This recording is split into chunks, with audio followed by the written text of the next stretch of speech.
오늘 이 시간에는 내 마음이 아프고 괴로울 때 이 문제를 어떻게 해결할 것인가에 대하여 여러분에게 말씀을 드리겠습니다. 사람이 세상을 살다 보면 마음이 아프고 괴로울 때가 있습니다. 여러분은 언제 마음이 아프고 괴로우셨습니까? 대부분은 다른 사람들이 내 마음을 알아주지 못할 때 마음이 아프다고 그럽니다. 사랑하는 아내나 남편이, 그리고 자식이 부모의 마음을, 부모가 또 자식의 마음을 알아주지 못하게 되면 마음이 아프다, 괴롭다, 이런 표현들을 우리가 사용하지 않습니까? 어디 그뿐이겠습니까? 우리 마음이 진실로 아프고 괴로울 때는 육체의 질병으로 고통을 받을 때입니다. 사람마다 다 건강하게 살기를 원하지만 원치 않은 질병으로 때때로 고통을 겪을 수 있습니다. 처음에 사람이 아프게 되면 많은 사람들이 위로도 하고 격려도 해주지만 병이 오랫동안 가게 되면 사람들이 이제 별로 관심이 없어지는 것 아니겠습니까? 그러다 보면 내 마음속에 서운함이 찾아올 수 있습니다. 그리고 또 병 낫기를 위해서 정말 나름대로 건강관리도 잘했고 또 병을 치료하기 위해서 이제 좋은 시설의 병원에서 실력 있는 선생님에게 치료를 받았지만 여전히 병은 호전되지 아니하고 육체적 고통이 더 심해지게 되었을 때 우리는 마음의 고통을 안게 되는 것입니다. 이럴 때 마음이 참 괴롭고 아픈 것입니다. 그래서 긴 병에 효자가 없다라고 하는 말이 생겨났는지도 모릅니다. 사랑하는 주 안의 성도 여러분, 또 언제 저와 여러분의 마음이 아프고 괴로우셨습니까? 실패할 때 사람의 마음은 아프고 괴로운 것이지요. 누구나 무슨 일을 시작할 때 실패를 생각하고 하는 사람이 어디 있겠습니까? 다 성공을 꿈꾸고 다 잘 되기를 바라는 마음을 가지고 나름대로 최선의 노력을 다하는 것이지요. 분명한 목적을 정하고 정말 양심껏 그리고 신앙인답게 열심히 일을 했음에도 불구하고 그 결과가 실패가 되었을 때 우리의 마음에 정말 낙심이 되고 마음은 엄청난 고통을 당하게 되는 것입니다. 또 가정이 깨어질 때에도 마음이 아프고 괴로운 것입니다. 또 깨어진 자식들의 가정을 바라보는 부모님의 마음은 오죽이나 더 아프시겠습니까? 뿐만 아니라 세상을 살다 보면 우리가 많은 시험을 치르게 되는데 시험에서 낙방을 하게 되면 그때도 마음은 아프고 괴로운 것입니다. 이제 모든 사람들이 무슨 시험을 준비하고 있는 것을 다 알고 있는데 또 명절 때가 되면 모여든 가족들이 와서 자꾸 물어봅니다. 언제 시험 있지? 또 언제 시험 치렀지? 붙었어? 떨어졌어? 이렇게 물을 때마다 시험에 낙방한 사람들은 정말 자신에게도 부끄럽고 부모에게도 정말 미안하고 가르쳐준 선생님에게도 죄송스럽고 또 기도해준 분들에게도 사실은 부담을 안는 것이 사실이 아니겠습니까? 시험에 낙방한 사람들의 마음속에 하나님의 위로의 성령께서 함께 해주시기를 바랍니다. 뿐만 아니라 또 우리가 언제 마음이 아픕니까? 일이 꼬일 때 내 마음에 고통을 받습니다. 인간사가 한 가지 일을 해결하고 안도의 한숨을 쉬고 있으면 또 하나의 다른 문제가 생기지 않습니까? 첩첩산중이라고 그러더니 인간의 고난과 고통은 끝이 없습니다. 문제 하나를 해결하고 살만하다 했더니 또 다른 문제가 생깁니다. 영적 문제를 해결하고 났더니 육적 문제가 생기고 어떤 사람은 육신의 문제를 해결하고 났더니 물질의 문제, 인간관계의 문제가 또 생겨져서 엄청난 고통을 받는 이들이 우리 가운데 적지 않을 거라고 생각을 합니다. 또 여러분, 이제 우리가 세상에 살 때에 특별히 인간관계 속에서 많은 어려움을 겪는 것이 사실입니다. 사람은 홀로 살 수 없는 존재입니다. 사회적 동물로 인간은 이 땅에 지음을 받았습니다. 이 험한 세상에서 우리는 싫건 좋건 간에 여러 사람과 함께 어울려 살아가야만 하는 것입니다. 그런데 함께 어울려 살다 보니까 연약한 인간들인지라 서로가 서로에게 상처를 주고 서로의 마음이 아플 때가 있다는 사실을 우리는 잘 알고 또 경험하며 살아가고 있습니다. 인간 세상에서 가장 마음 아픈 것이 뭐냐? 그러면 배신입니다. 배신. 가장 믿었던 사람, 사랑하는 사람, 존경하는 사람, 가까이 했던 사람, 내가 가장 사랑을 많이 베풀어 주었던 사람이 배신하고 등을 딱 보이고 내 곁에서 사라질 때, 그때의 마음이라고 하는 것은 말로 표현하기가 힘들 정도입니다. 이 배신당해 본 사람들은 인간 세상이 이렇게 고통스럽구나 라고 하는 것을 더욱 실감하셨으리라고 생각을 합니다. 그뿐만 아니라 누구에겐가 미움을 받을 때에도 내 마음이 굉장히 상처를 입고 아픔을 경험하게 되지 않습니까? 여러분, 까닭없이 사람들이 우리를 미워할 때가 있습니다. 잘되면 잘됐다고 미워하고 못됐으면 못됐다고 미워하고 그냥 선입견과 편견을 가지고서 나를 함부로 대하고 내게 미움의 눈초리를 보내고 따가운 시선을 계속 쏘아붙이게 되었을 때 얼마나 마음이 아프고 괴롭겠습니까? 여러분, 그리고 또한 이제 사람들에게 오해를 받을 때에도 내 마음에 상처를 입습니다.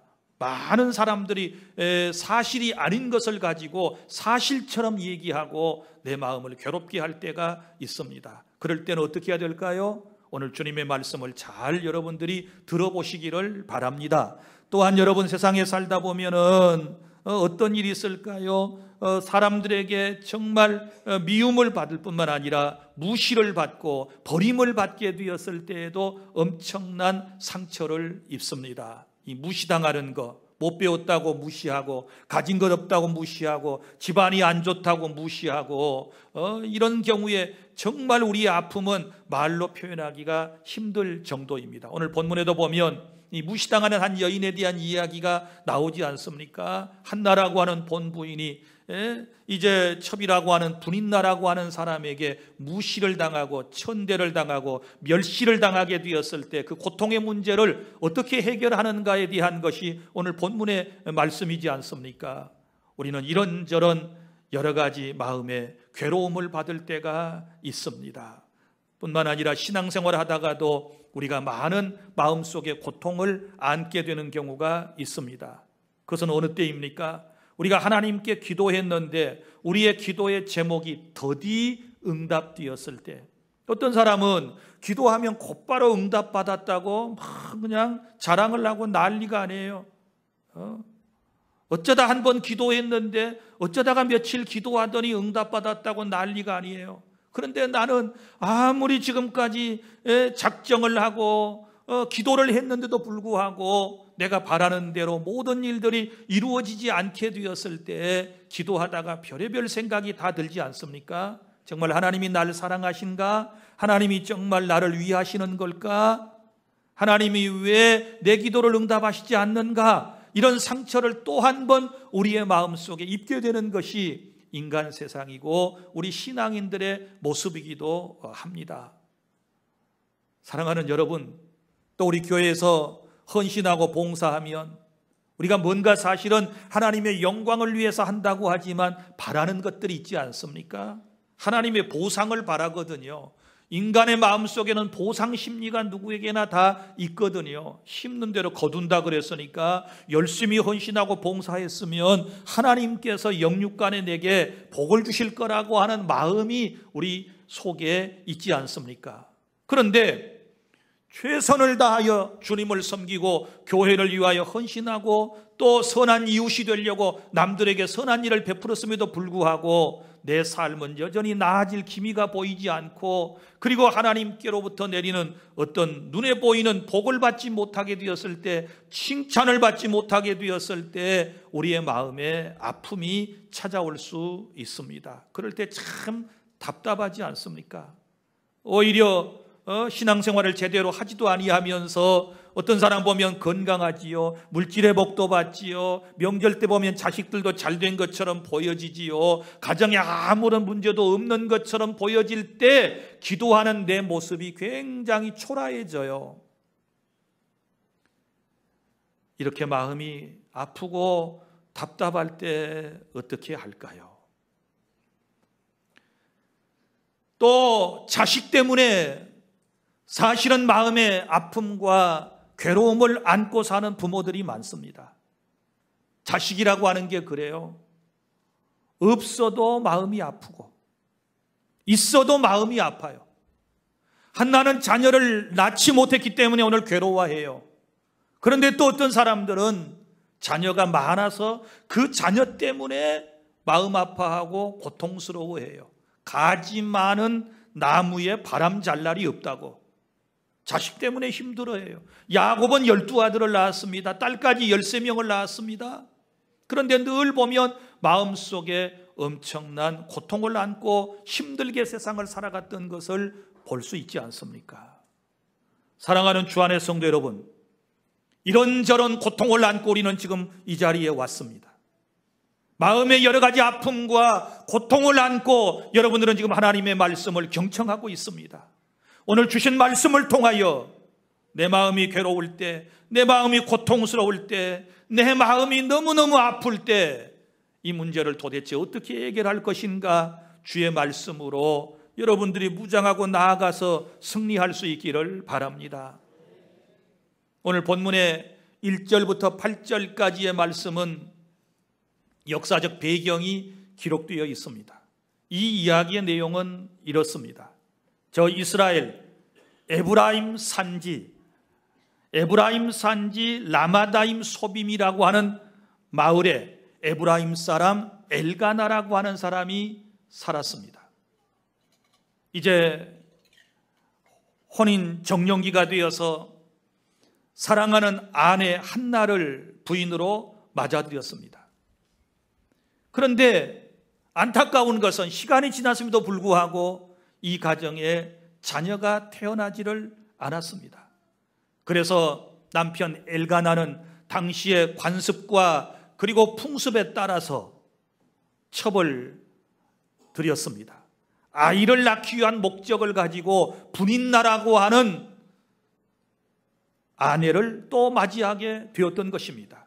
그런데 이 분인나라고 하는 여인은 그 집에 들어오자마자 곧바로 자녀들을 많이 낳게 됩니다. 그러니까 분인나가 본부인 한나의 마음을 격동하게 만들어요. 마음에 충동질을 해서 마음을 아프게 해서 상처를 주는 이런 일이 이제 발생하게 되는 것입니다. 이때에 그 모습을 남편은 보았을 것입니다. 둘 다 사랑합니다. 한나는 본부인이니까 정말 사랑합니다. 그리고 두 번째로 들어온 분인나도 자식을 많이 낳아주었기 때문에 얼마나 고맙고 사랑스럽겠습니까? 둘 다 사랑해요. 이 두 여인 사이에서 이 남편 엘가나는 갈등을 합니다. 그러나 그럼에도 불구하고 본부인을 더 사랑합니다. 매년 실로에 있는 하나님의 집에 가서 이제 제사를 드리게 되는데 제사를 드리고 난 이후에는 그 제물을 서로 나누어서 먹는 법이 있어요. 그래서 이제 엘가나가 제사 이후에 그 제물을 다 식구들에게 나눠주는데 한나에게는 갑절로 주었다라고 하는 말씀이 오늘 본문에 나옵니다. 그만큼 한나를 엘가나는 사랑했습니다. 그런데 그런 엄청난 사랑을 받지만 이 한나의 마음속에는 늘 이 아픔이 있는 거예요. 그리고 사실은 예배하러 나온 자리가 오히려 굉장히 불편한 자리가 돼요. 자, 서로 얼굴을 맞대지 않고 살 때는 별로 문제가 없었는데 이 실로에 있는 하나님 집에 예배하러 나오면 누구를 만납니까? 분인나를 만나지요. 분인나가 낳은 자식들을 보게 되지요. 그때마다 주객이 전도돼가지고 분인나가 한나의 마음을 자꾸 더 아프게 하는 언행을 하게 되는 것이지요. 언행을 하게 돼요. 이러니 예배하러 나오는 것이 시험 드는 때였어요, 사실은. 그럼에도 불구하고 예배는 계속 나와야 된다는 사실을 믿으시기를 바랍니다. 자, 이런 안타까운 장면을 우리가 생각하면서 나중에 너무나도 한나가 엄청난 상처를 받고 어찌할 바를 알지 못하여 방황하고 있을 때 엘가나가 들려줬던 말이 여기 8절에 나옵니다. 그의 남편 엘가나가 그에게 이르되 한나여 어찌하여 울며 어찌하여 먹지 아니하며 어찌하여 그대의 마음이 슬프냐? 내가 그대에게 10아들보다 낫지 아니하냐? 이렇게 위로해 줍니다. 내가 10명의 아들보다 당신에게 더 낫지 않소? 내가 당신을 사랑해 주지 않소? 그런데 어찌하여 울면서 먹지도 않고 있는 거요? 그러면서 위로하는 이 장면이 나오지 않습니까? 그러나 여러분 보십시오. 이런 남편의 놀라운 사랑에도 불구하고 한나의 마음속에는 뻥 뚫어진 구멍이 있었는데 그게 뭡니까? 바로 자식을 낳지 못하는 이 안타까움. 당시 사회는요, 이제 혼인을 치른 다음에 때가 되어서 자식을 낳지 못하게 되면 사람들이 다 죄인 취급을 했던 시대예요. 그러니 이 여성으로서 얼마나 안타까움을 안고서 매일매일 여러분 가슴을 졸이면서 세상을 살았겠습니까? 사랑하는 성도 여러분, 자, 이럴 때 마음이 상처를 입고 내 마음이 답답하고 괴로울 때 어떻게 해야 될 것인가? 첫째는 하나님을 찾으시기를 바랍니다. 하나님을 찾아야 돼요. 9절부터 10절, 그들이 실로에서 먹고 마신 후에, 실로는 여호와의 예배하는 처소가 있는 곳이에요. 그곳에서 먹고 마신 후에 한나가 일어나니 그때의 제사장 엘리는 여호와의 전분설 주곁 의자에 앉아 있었더라. 한나가 마음이 괴로워서 여호와께 기도하고 통곡했다라고 하는 말씀이 나옵니다. 여기서 한나의 위대한 점을 발견할 수 있습니다. 그는 그렇게 주저앉아 있을 수 없었습니다. 그는 자리를 박차고 일어났습니다. 내가 더 이상 슬퍼해서는 안 되겠다. 내가 더 이상 이런 상처를 안고 살아서는 안 되겠다. 그는 일어났습니다. 그리고 어디로 갑니까? 하나님께 예배하는 처소를 향하여 나아갔습니다. 하나님을 찾은 것이지요. 사랑하는 주 안의 성도 여러분, 인생을 살다가 내 마음이 아프고 괴로울 때, 누군가가 내 마음의 상처를 알아주지 못했을 때 우리는 어떻게 해결해야 할까요? 하나님께로 나오시기를 바랍니다. 내 삶의 문제를 해결해 줄 수 있는 하나님께 나와야 문제가 해결될 줄 믿으시기를 바랍니다. 이웃 찾아가는 것 중요할 수 있습니다. 선배를 찾아갈 수도 있을 것입니다. 또 친구를 찾아갈 수도 있을 것입니다. 그러나 우리는 맨 먼저 하나님을 찾아야 될 줄 믿으시기를 바랍니다. 이사야 55장 6절, 너희는 여호와를 만날 만한 때 찾으라. 가까이 계실 때 그를 부르라.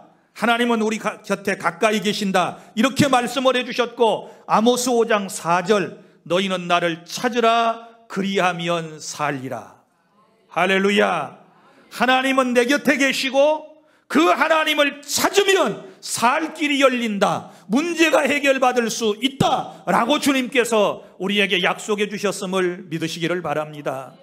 예수님의 초청을 기억하십시오. 마태복음 11장 18절, 수고하고 무거운 짐진 자들아 다 내게로 오라. 내가 너희를 쉬게 하리라. 인생의 고통이 여러분을 짓누를 때 여러분 다른 방법 없습니다. 하나님께 나오셔야 합니다. 믿습니까? 주님께로 나와야 살 길이 열려진다는 사실을 믿으시기를 바랍니다. 그 다음에 둘째는 하나님께 기도하셔야 합니다. 하나님께 나왔으면 전지전능하신 하나님께 기도해야 될 줄 믿습니다. 내 모든 마음의 아픔을 아시고 내 형편을 다 알고 계시는 하나님께 간절한 마음으로 기도하면 되는 것입니다. 그러면 한나의 기도를 우리 한번 정리를 해보도록 하겠습니다. 한나의 기도는 여기 6가지 특징을 가지고 있는데, 먼저는 10절 통곡하며 기도했습니다. 한나가 마음이 괴로워서 여호와께 기도하고 통곡하며 그랬습니다. 통곡하며. 여러분, 아픔이라고 하는 것을 마음속에 너무 쌓아두면 안 됩니다. 그저 참는 것이 잘하는 것이 아닙니다. 시험은 참아야 되지만 마음의 상처라든지 마음의 괴로움이라든지 마음의 아픔이 있을 때는 하나님께 나와서 통곡해야 하는 것입니다. 통곡해야 돼요.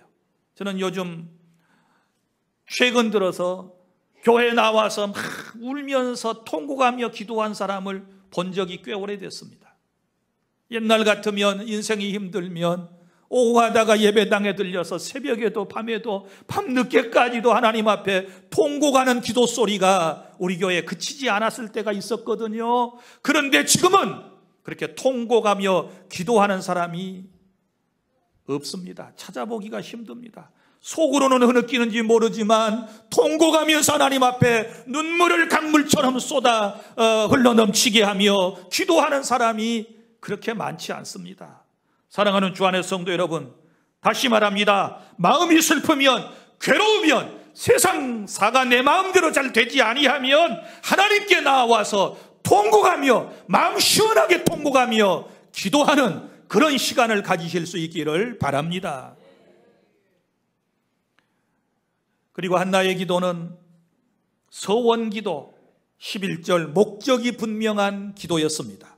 11절 다 함께 시작. 서원하여 이르되 만군의 여호와여, 만일 주의 여종의 고통을 돌보시고 나를 기억하사 주의 여종을 잊지 아니하시고 주의 여종에게 아들을 주시면 내가 그의 평생의 그를 여호와께 드리고 삭도를 그의 머리에 대지 아니하겠나이다. 아멘.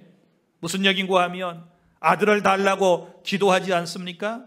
그 아들을 주시면 어떻게 하겠다고 얘기합니까? 내가 그를 평생 하나님께 드리겠습니다. 여호와께 주신 아들을 드리겠습니다. 이렇게 말하면서 서원하는 것이 있는데 바로 그것이 나실인의 서원 규례입니다. 나실인이라고 하는 말은 구별된 사람이란 뜻을 가지고 있는데 그 구약의 대표적인 여러분이 쉽게 생각할 수 있는 사람이 바로 삼손입니다. 나실인은 세 가지 규례를 지켜야 했습니다. 맨 먼저가 머리칼을 자르지 않는 것입니다. 그래서 오늘 말씀해 보면 삭도를 그의 머리에 대지 않겠습니다.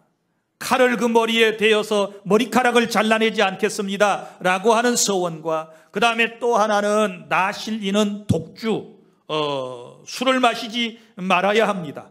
그 다음에 나실인은 사체를 만져서는 안 됩니다. 이 세 가지 규례는 죽을 때까지 지키고 하나님께 헌신하는 사람을 나실인이라고 그러는데, 한나는 지금 자식이 없는데 하나님께 간구하는 것입니다. 아들을 주시면 내가 이렇게 하나님께 이 아이를 일평생을 드리겠습니다 하고 기도하는 내용을 볼 수 있습니다.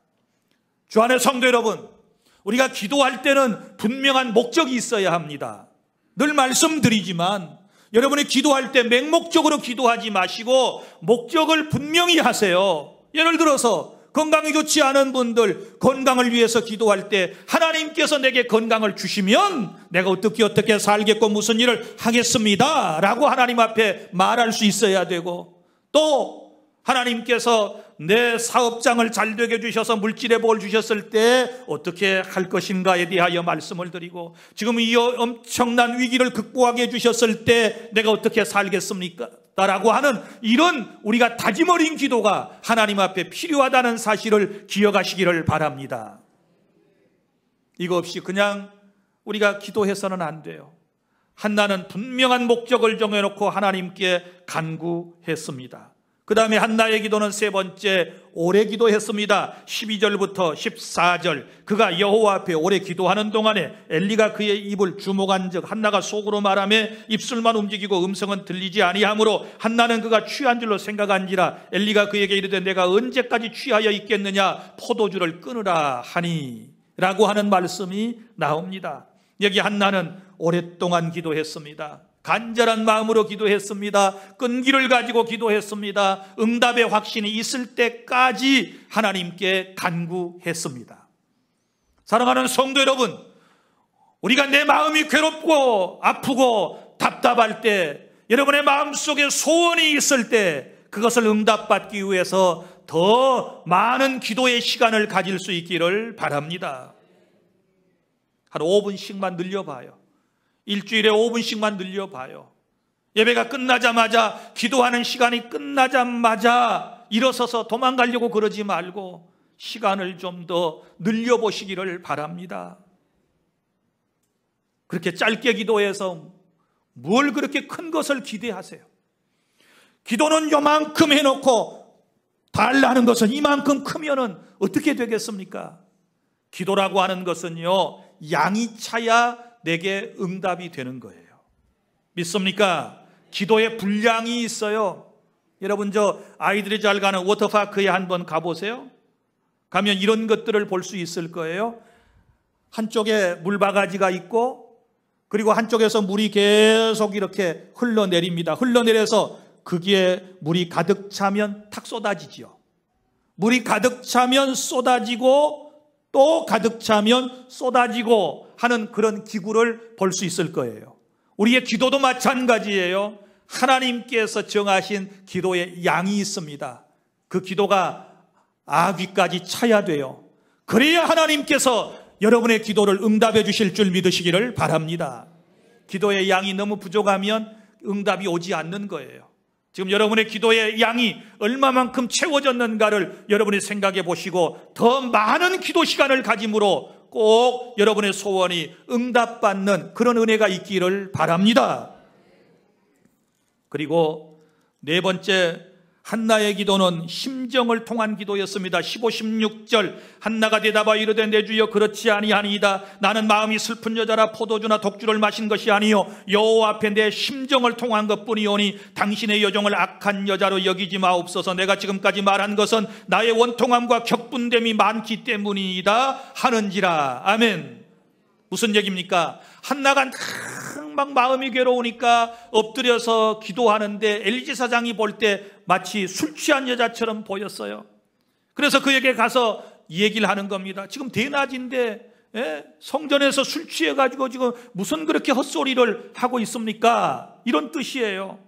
그때에 한나가 분명하게 대답을 했습니다. 내 주여 그렇지 않습니다. 내가 술 취해가지고 그런 거 아닙니다. 15절에 나는 마음이 슬픈 여자입니다.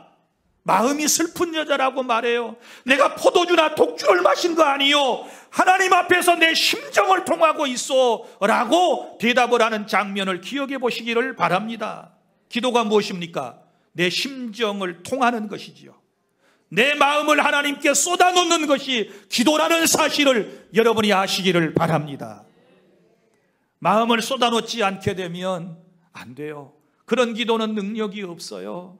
솔직한 내 감정을 하나님께 기도로 말씀을 드려야 돼요. 기도에 더 이상의 미사려구가 무슨 소용이 있습니까? 마음을 통하면 되는 것이지요. 떠듬거리며 하면 어떻습니까? 문장이 잘 다듬어지지 않으면 어떻습니까? 순서가 좀 잘못되면 어떻습니까? 내 마음이 통하면 하나님께서 우리의 기도를 응답해 주실 줄 믿습니다. 이런 기도가 필요한 것입니다.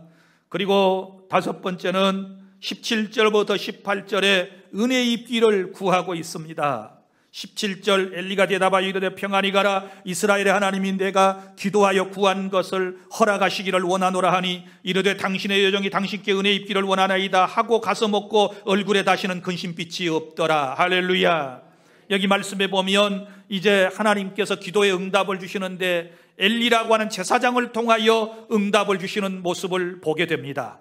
엘리를 통하여 기도 응답을 받은 이 한나라고 하는 여인은 내가 당신께도 은혜 입기를 원합니다. 제사장에게 은혜를 입기를 원한다. 이런 표현을 하고 있는 것을 볼 수 있습니다.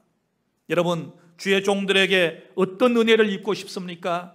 그것은 여러분들이 다른 것이 아니라 주의 종에게 기도를 부탁하여 여러분이 잠들어 있는 동안에 주의 종이 여러분을 위해서 기도하고 여러분이 현장에 있는 동안에 주의 종들이 여러분을 위해서 기도하는 것은 주의 종들에게 입는 은혜라는 사실을 기억해 주시기를 바랍니다. 저는 새벽에 4시에서 4시 10분 사이에 일어나서 10분 동안 준비를 하고 제가 차를 타고 교회에 오면 4시 25분에 정확하게 거의 도착을 합니다. 그때부터 이제 1시간 기도를 하려고 노력을 합니다. 그래서 먼저 예배 전에 30분, 그리고 예배 후에 30분에서 40분 이제 정해놓고 1시간에서 1시간 10분 정도의 기도를 매일 새벽에 하려고 노력을 합니다. 그리고 또 그렇게 하고 있습니다. 그러면서 맨 먼저 딱 앉으면 제게 기도를 부탁했던 사람들의 얼굴이 쭉 스쳐갑니다. 죄송하지만 저를 위해서 기도한 것은 거의 없습니다. 나를 위해서 기도하는 것은 최근에 이제 조금 기도를 하는 것뿐이고, 제 가족들을 위해서 기도하는 것도 사실은 성도들의 기도 분량에 비하면 아무것도 아닙니다. 왜냐하면 하나님께서는 주의 종들을 통해서도 여러분에게 은혜를 입혀주시기 때문에, 제가 할 일이 무언가를 저는 알기 때문에 제게 기도를 부탁한 분들을 위해서 끊임없이 기도해야 하는 것이 저의 사명입니다. 한나는 그것을 알았습니다. 엘리 제사장을 통하여 엘리가 잘났든지 못났든지 나중에 엘리는 실패한 제사장으로 나옵니다만은, 그러나 그의 직분을 소중히 여겼고 엘리에게 내가 당신께도 은혜 있기를 원합니다, 그런 이 얘기를 지금 하고 있는 거예요. 우리는 하나님에게 은총을, 사람에게 은혜를 입고 사는 것입니다. 믿습니까? 그 다음에 6번째 한나의 기도는 어떤 기도인가? 믿음의 기도예요. 확신에 찬 믿음의 기도였습니다. 18절 하반절 이렇게 말씀을 합니다. 가서 먹고 얼굴에 다시는 근심빛이 없더라. 아멘. 무슨 얘기입니까? 제사장을 통하여 기도 응답을 받았습니다. 하나님께서 함께 해주실 거라고 하는 확신을 가졌습니다. 그래서 이제는 행동이 달라졌습니다. 가서 먹고, 이런 표현이 나오는데, 자 보세요. 처음에 먹었나요? 못 먹었나요? 못 먹었어요. 8절에 그의 남편 엘가나가 그에게 이르되 한나여 어찌하여 울며 어찌하여 먹지 아니하며 그랬어요. 마음이 너무너무 괴롭고 답답하니까 어땠습니까? 먹지 못했습니다. 먹지 못했어요. 그런데 이제 기도의 응답을 받고 난 이후에는 어떡합니까? 먹어요. 이게 지금 사람이 달라지는 모습을 볼 수 있습니다. 그리고 얼굴에 다시는 근심빛이 없었더라. 그가 기도하러 올라올 때는 찌그러진 얼굴이었어요. 어두운 얼굴이었습니다. 답답한 얼굴이었습니다. 한이 맺힌 얼굴이었습니다. 나도 자식 하나만 있으면, 나도 아들 하나만 있으면 이런 서러움 당하지 아니할 터인데 그런 모습으로 왔습니다. 다 망가진, 찌그러진, 실패한 여인의 모습으로 올라왔습니다. 그러나 기도하고 난 이후에 그의 모습은 달라집니다. 다시는 얼굴에 근심빛이 없더라. 할렐루야. 밝아졌습니다. 환해졌습니다. 이런 은혜가 여러분에게 있기를 바랍니다. 여러분이 교회 처음 나오실 때, 기도 시간에 처음에 엎드릴 때는 찌그러진 얼굴, 여러분이 힘들어하는 그런 얼굴들이지만, 기도하고 난 이후에는 여러분의 모습들이 은혜의 얼굴, 환한 얼굴, 빛난 얼굴들이 다 될 수 있기를 축복합니다. 그래서 그는 확신을 가지고 집으로 돌아가요. 이런 기도가 우리에게 필요한 것입니다. 자, 셋째로 이제 19절부터 20절까지 말씀은 기도의 응답이 있습니다. 마음이 괴로울 때 하나님께 찾아 나와서 기도하면 기도의 응답이 오는데, 보세요. 어떤 응답이 왔는지 19절 20절 다 함께 시작. 그들이 아침에 일찍 일어나 여호와 앞에 경배하고 돌아가 라마의 자기 집에 이르니라. 엘가나가 그의 아내 한나와 동침하며 여호와께서 그를 생각하신지라. 한나가 임신하고 때가 이름에 아들을 낳아 사무엘이라 이름하였으니 이는 내가 여호와께 그를 구하였다 함이더라. 아멘. 할렐루야. 여기 말씀 가운데 여호와께서 그를 생각하셨다. 이 두 부부는 기도하고 집에 갔습니다. 그리고 두 부부가 이제 동침을 하게 됩니다. 기도하고 동침을 했습니다. 그런데 하나님께서 아이를 잉태케 하셨는데 그를 생각하셨다. 보세요. 하나님은 예전부터 그를 생각하셨어요. 언제부터? 그들이 부부가 될 때부터 하나님께서는 이 가정에 귀한 생명을 주실 계획을 가지셨어요. 그런데 5절에 보면 여호와께서 임신을 못하게 하셨다라는 표현이 나오면서 여기에서는 이제 임신을 하게 하시는 역사를 볼 수 있어요. 그러면 하나님의 뜻이 어디 있느냐? 하나님의 뜻은 처음부터 이 가정에 사무엘이 태어나는 것이 하나님의 정확한 뜻이었습니다. 믿습니까? 그런데 이 아이를 주시는 방법이 뭐냐? 한나의 간절한 기도를 통하여 하나님께서 주시기로 계획하셨던 거예요. 믿습니까? 우리 하나님은 여호와 일의 하나님이십니다.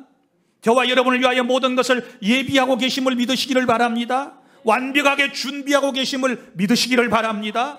이제 중요한 것은 저와 여러분이 하나님께 간절한 마음으로 기도하는 것이 우리가 해야 할 일입니다. 할렐루야. 우리가 간구하면 우리를 위하여 예비한 것을 주실 줄로 믿습니다. 하나님이 누구를 생각해 주신다고요? 기도하는 사람을 생각해 주신다. 하나님이 누구를 생각해 주신다고요? 기도하는 사람을 생각해 주신다. 하나님이 생각해 주시면 여러분의 소원은 주 안에서 다 응답받을 줄 믿으시기를 바랍니다. 그래서 한나가 임신하고 때가 이름에 아들을 낳아 이름을 뭐라고 불렀습니까? 사무엘이라 이름하였으니 이는 내가 여호와께 그를 구하였다 함이더라. 사무엘의 뜻은 이는 내가 여호와께 그를 구하였다, 그런 의미를 담고 있다는 것입니다. 사랑하는 주 안의 성도 여러분, 내가 구하면 하나님께서 응답해 주실 줄 믿으시기를 바랍니다. 말씀을 맺습니다. 사랑하는 주 안의 성도 여러분, 마음이 슬프고 외로우면 하나님께 나와서 기도하시기를 바랍니다. 하나님은 기도하는 사람을 생각해 주시고 응답해 주십니다. 이 법칙은 변함이 없습니다. 우리 다 함께 마태복음 7장 7절 말씀을 다 함께 낭독하겠습니다. 시작. 구하라 그리하면 너희에게 주실 것이요, 찾으라 그리하면 찾아낼 것이요, 문을 두드리라 그리하면 너희에게 열릴 것이니라. 아멘. 기도하시겠습니까?